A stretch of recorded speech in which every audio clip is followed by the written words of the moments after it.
सभी को जय मसीह की। परमेश्वर के नाम की महिमा हो। आज का विषय मेरा जो है प्रार्थना में रुकावटें। 7 कारण हम देखेंगे जो कि हमारी ज़िंदगी में रुकावट के कारण बनते हैं हमेशा प्रार्थना लाइफ में, और कई व्यक्तिगत बातों में जो है रुकावट का कारण बनते हैं।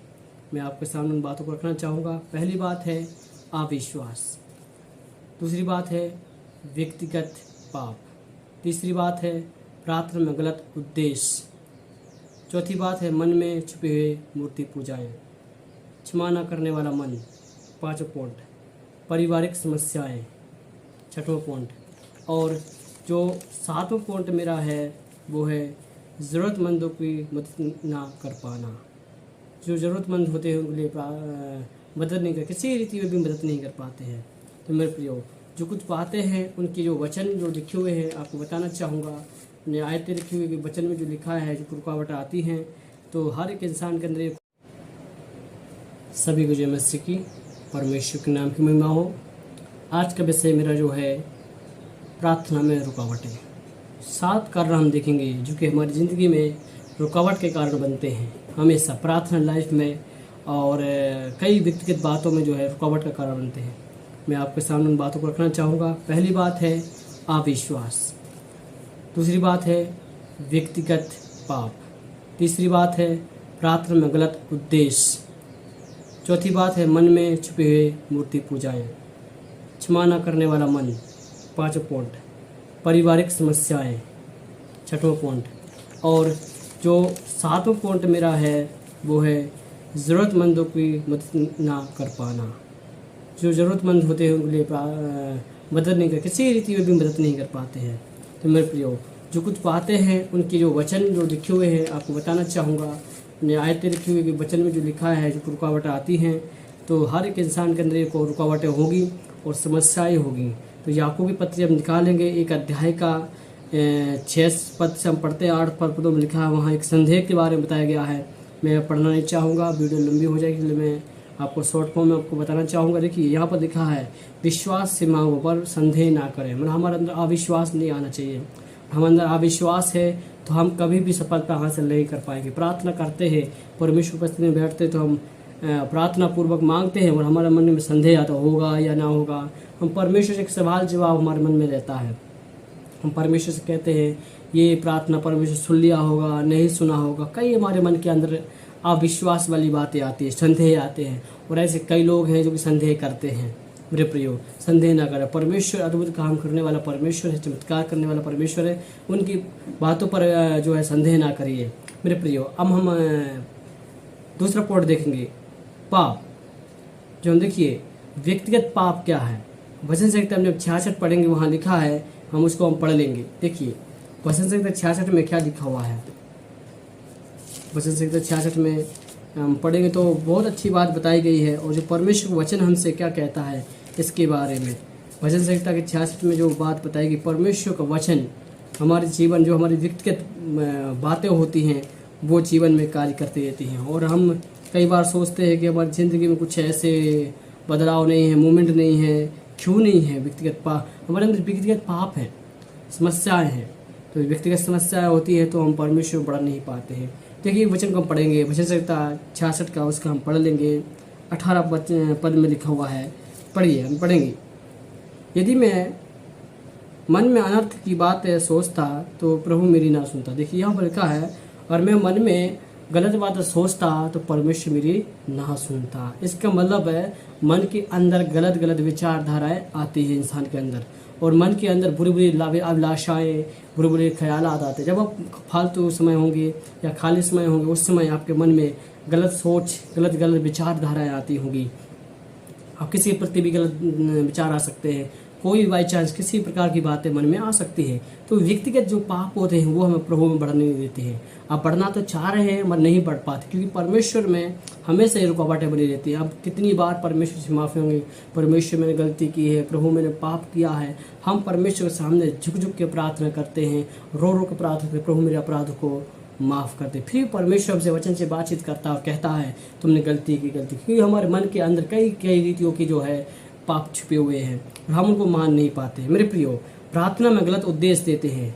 तीसरा पॉइंट है, प्रार्थना में हम क्या करते हैं, गलत उद्देश्य कई बार हम क्या करते हैं, जो परमेश्वर की इच्छा के अनुसार नहीं है, हम उन प्रार्थनाओं को करने लग जाते हैं।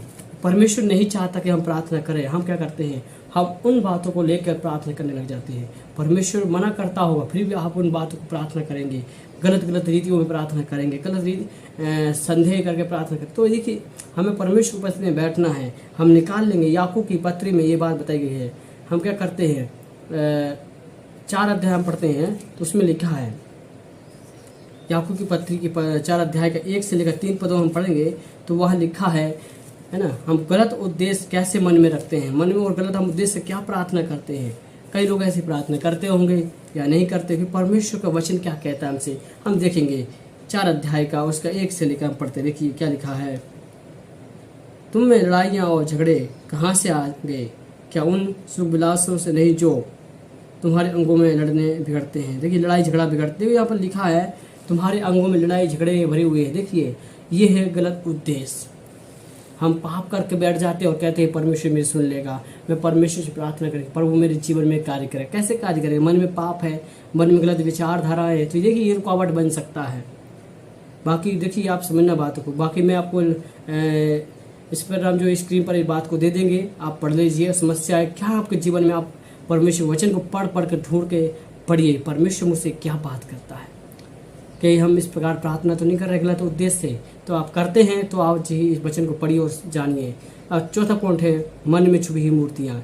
यहेजकेल की पुस्तक पढ़ते हैं तो वहाँ लिखा है, ये इजराइल के लिए बोलते, तुम्हारे अंदर अभी भी जो है पाप छिपा हुआ है, तुम्हारे घर के अंदर अभी भी जो है मूर्तियाँ भरी हुई। मेरे प्रियो, कैसे ऐसे कई लोग हैं जो मन में छिपा कर रखते हैं पाप, और वो मूर्ति के समान है, परमेश्वर की इच्छा के अनुसार नहीं है। और कई लोग मूर्ति बाहर ही बना कर रखते हैं, वही मन में हम बना कर रखते हैं। तो मन में बना कर रखते हैं तो परमेश्वर के सामने माफ़ी मांगे और परमेश्वर कहिए, प्रभु मेरे जीवन से ये तमाम प्रकार की मूर्तियाँ अलग कर दे। मेरे प्रियो, आप समझिए परमेश्वर की बातों को। देखिए अब हम देखेंगे 5 पॉइंट, क्षमा करने वाला ना मन। देखो हम देखिए कई बार क्या करते हैं, हम क्षमा नहीं कर पाते हैं। मरकुस की पुस्तक हम पढ़ेंगे 11 का 25 में लिखा हुआ है, अब क्षमा नहीं कर पाते कई लोग अपने भाइयों को, अपने परिवार को, पत्नी को, और कई रीतियों में हम क्षमा नहीं कर पाते हैं।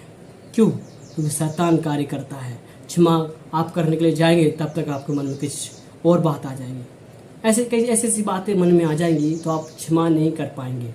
अगर ऐसी बात है तो परमेश्वर के सामने आज झुकिए और परमेश्वर से प्रार्थना कीजिए, प्रभु मेरे मन में क्षमा करने वाला मन दे दी। और आप ये बात सुन रहे हैं, आप क्षमा नहीं कर पाते हैं, तो परमेश्वर के सामने आज ही प्रार्थना कीजिए, परमेश्वर मुझे एक मन दे, मैं क्षमा कर सकूं, एक दूसरे को क्षमा कर सकूं। मेरे प्रियो, आप परमेश्वर वचन में देखिए। अब हम 6 पॉइंट को देखते हैं। तो पारिवारिक समस्याएं, हमारे परिवार में कई समस्याएं आती हैं। पारिवारिक समस्याएं, पति पत्नी के बीच में समस्याएं आती हैं, और घर में घरेलू मसला में कई रीतियों में समस्याएं आती हैं। जब हम प्रार्थना करने के लिए बैठेंगे तो कई घर में कुछ बात हो जाती तो आप प्रार्थना वहीं रोक देंगे। तो ऐसी रुकावटें आती है प्रार्थना में। देखिए समस्या कई प्रकार की आती है परिवारों में, पर हमें प्रार्थना नहीं करना छोड़ना है। हम क्या करते हैं, प्रार्थना बंद कर देते हैं। जब हमारे बीच में, हमारे परिवार में कुछ समस्या आती हैं तो हम उनको रोक देते हैं। तो ऐसा नहीं करना है, बल्कि हम प्रभु में बढ़ना है। समस्या कितना भी कठिन क्यों ना हो, हमें प्रभु में बढ़ना है। आएंगी समस्याएं, पारिवारिक समस्या आएंगी, पति पत्नी के बीच में समस्या आएंगी, लड़ाई झगड़े होंगे, कई कुछ प्रॉब्लम होगा, पर हमें प्रभु में बढ़ना बहुत ज़रूरी है। मेरे प्रियो, परमेश्वर आपके जीवन में कार्य करेगा। और हम देखते हैं आगे जो 7वां पॉइंट मेरा है वो है ज़रूरतमंद की मदद करना। हम क्या करते हैं, जो ज़रूरत हैं, जो लोग हैं, हमारे विश्वासी भाई लोग हो सकते हैं, हमारे परिवार में हो सकते हैं, और हम क्या करते हैं, कंजूसीपन दिखाते हैं। हम जो है जो देना चाहिए हम नहीं दे पाते हैं, जो करना चाहिए हम नहीं कर पाते, क्योंकि समस्या ये है कि हम उसको ज़रूरत है हम नहीं दे पा रहे, हमारे पास होने के बाद भी हम नहीं दे पाते, क्योंकि मन के अंदर कंजूसीपन है। और आपके अंदर कंजूसीपन है तो ये आपका प्रार्थना का रुकावट है। आपके जीवन में ये बात है, अभी भी आप ऐसे बंधन में हैं, तो परमेश्वर से प्रार्थना करें, प्रभु यीशु मसीह मुझे छुड़ाइए। मेरे प्रियो, ये जो 7 पॉइंट आपके बीच में रखा है, ये प्रार्थना में रुकावट है। मेरे प्रियो, ये रुकावटें क्यों बनी हुई है? हर एक परिवार में रुकावटें बनी हुई है आज के समय में। व्यक्तिगत रीति से प्रॉब्लम है, समस्याएं हैं आपके जीवन में है, तो मैं आपके लिए प्रार्थना करने जा रहे हैं। परमेश्वर आपकी रुकावट को निश्चय दूर करेगा। मेरे प्रियो, देखिए प्रार्थना में कई प्रकार की रुकावटें आ रही हैं आपके जीवन में, आपके लाइफ में, आपके पारिवारिक समस्याएं आ रही है, प्रभु यीशु मसीह निश्चय आपके जीवन से समस्याओं को दूर करेगा और आपकी लाइफ प्रार्थना लाइफ होगी और प्रतिदिन आप अच्छे से प्रार्थना कर पाएंगे। मेरे प्रियो, आइए हम प्रार्थना करेंगे। परमेश्वर आपके जीवन में एक बड़ा चमत्कार करने जा रहा है। आंखों को बंद करके हम प्रार्थना करेंगे। प्रभु यीशु, धन्यवाद करते हैं प्रभु परमेश्वर, आपको चरणों में आते हैं प्रभु जी। प्रभु, साथ जो बातें हमने देखी हैं प्रभु, ये सच में हमारी ज़िंदगी में है प्रभु परमेश्वर। प्रभु, आपके लोगों के जीवन में है प्रभु ये सब बातें, छुपा के बैठ जाते हैं और हम बाहर खुल के नहीं आते प्रभु यीशु मसीह। प्रभु, अविश्वास की बातों को हटाइए प्रभु परमेश्वर। प्रार्थना करते प्रभु जी, जो अविश्वास की बातें हैं हटाइए प्रभु परमेश्वर। व्यक्तिगत पाप है प्रभु, उन्हें हटाइए प्रभु जी। क्षमा करने वाला जो मन एक दीजिए परमेश्वर, क्षमा नहीं हम नहीं कर पाते प्रभु कई बार प्रभु जी। समस्याएं, पारिवारिक समस्याएं आती प्रभु परमेश्वर, हमें समस्याओं को दूर करें प्रभु जी।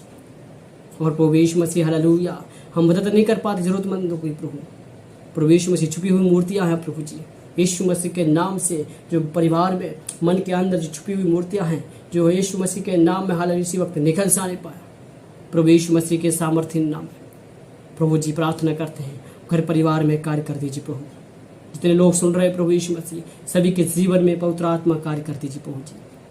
प्रभु परमेश्वर, आपका अद्भुत काम को प्रकट कीजिए प्रभु, आपका महिमा के लिए इस्तेमाल करें प्रभु यीशु मसीह। ग्रेट लॉर्ड जीसस, आप ऐसे करने जा रहे हैं इसलिए धन्यवाद। परिवार में समस्याएं हैं वो दूर कर रहे हैं इसलिए धन्यवाद प्रभु यीशु मसीह। जो रुकावटें इनके जीवन में हैं वो रुकावटें दूर कर रहे हैं इसलिए धन्यवाद परमेश्वर। आपकी महिमा प्रभु, आपकी स्तुति और प्रशंसा महिमा प्रभु, धन्यवाद परमेश्वर। ऐसे आशीष के इसलिए धन्यवाद, आपकी महिमा हो। प्रार्थना स्वीकार के धन्यवाद प्रभु यीशु के नाम से मांगते हैं, आमीन आमीन आमीन। सभी को जय मसीह की, परमेश्वर के नाम की महिमा हो।